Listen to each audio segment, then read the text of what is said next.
નમસ્કાર, હું કશિશ અને આપ જોઈ રહ્યા છો સ્પાર્ક ટુડે ન્યૂઝ। ગુજરાત પાઘા પાસે શ્રી શિવાજી બાલ વ્યાયામ મંદિર સાર્વજનિક યુવક મંડળ દ્વારા ઘણા વર્ષોથી ગણેશજીની સ્થાપના કરવામાં આવે છે। દર વર્ષની જેમ આ વર્ષે પણ ગણેશજીને બેસાડવામાં આવ્યા છે। ગણપતિ દાદા રામ ભગવાન સાથે બિરાજમાન છે તેવી થીમ પર આયોજન કરવામાં આવ્યું છે। સાથે સાથે જ આરતીનું પણ આયોજન કરવામાં આવે છે। દર્શનાર્થીઓએ પ્રસાદ લઈને શ્રીજીના દર્શનનો લાભ લીધો હતો।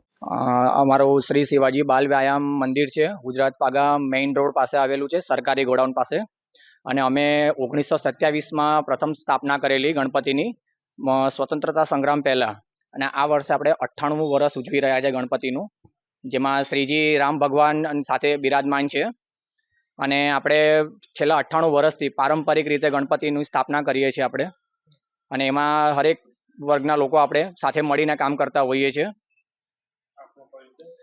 મારું નામ જીમી ગોસ્વામી છે અને અમે આ શ્રી શિવાજી બાલ વ્યાયામ મંદિરના કાર્યકર્તા છીએ અમે। અને છેલ્લા અમે 7 વર્ષથી આ મંડળ સાથે જોડાયેલા છીએ।